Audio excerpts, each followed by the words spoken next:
De nombreux arbres ne sont pas labellisés remarquables, mais pourtant ils le sont, à l'image de ce cèdre de l'Atlas qui s'élève face au château d'Amboise sur l'île de Négron. Cédric Billot, arboriste grimpeur, tailleur gestionnaire de jardin, a proposé des animations perchées avec son association Canopée Enchantée pendant plusieurs années, qui consistait à faire grimper les personnes dans de beaux arbres lors de différents événements. Il revient sur une soirée très particulière passée dans cet arbre. C'est un cèdre qui doit faire une vingtaine de mètres, c'est un cèdre de l'Atlas. Et je ne sais pas s'il est remarquable, mais moi je l'ai remarqué, en tout cas, ça c'est sûr. Parce que pendant toutes les années d'animation que j'ai faites, c'est un arbre qu'on a grimpé assez souvent et dans des contextes toujours un petit peu particuliers.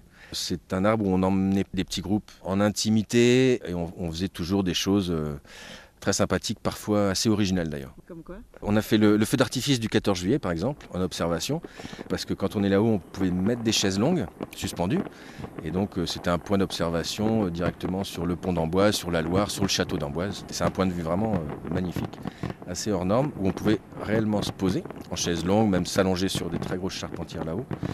Et on a fait notamment des soirées, donc 14 juillet, où on se mettait là pour observer le feu d'artifice avec les reflets sur le château, sur la Loire. Ça fait partie des animations emblématiques qu'on a fait notamment dans cet arbre-là. Il y en a une particulière encore plus, je crois, non ? Ouais, plus. Alors il y en a beaucoup, hein. Effectivement, on a fait un concert perché avec je sais pas exactement comment on dit, une one woman band box qui s'enregistre sur une box qui s'appelle Mesparo. Et on avait une autre jeune femme, Dizzy Moon, qui est violoncelliste. Et donc on a fait un concert avec la violoncelliste posée sur une branche et Mesparo en bas qui faisait du son parce qu'elle bossait un petit peu ensemble.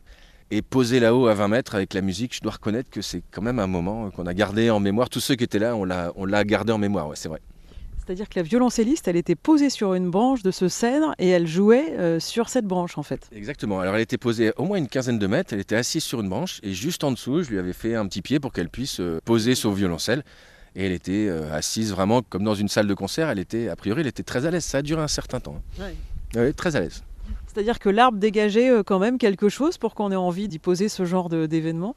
Alors, pourquoi un arbre remarqué ? Parce que c'était un peu un arbre à pas l'arbre. C'est un arbre à discussion. J'y ai grimpé plus de 10 ans, quand même, assez régulièrement. Et c'était un arbre qui amenait à la discussion. Et il y a des arbres dans lesquels j'étais plus ou moins bien, plus ou moins heureux, plus ou moins à l'aise, avec lesquels ça se passait plus ou moins bien. Et encore aujourd'hui, en élagage d'ailleurs. Hein. Et cet arbre-là, je sais pas, les gens parlaient dedans, mais au point que j'ai appris des choses que j'aurais même certainement jamais dû savoir, que le psy des gens, des clients eux-mêmes ne savaient certainement pas. C'est arrivé assez souvent. Puis après, on a fait beaucoup d'activités artistiques. On a fait atelier d'écriture. On a fait un atelier photo, on a eu un accordéoniste aussi qui est monté là-haut, on a fait des soirées apéro entre animateurs, plein de choses, des moments de pause aussi, alors ni apéro ni rien, observation, silence, allongé sur les branches. Juste des moments comme ça, dans cet endroit-là, c'est vrai que c'est complètement magique, quoi.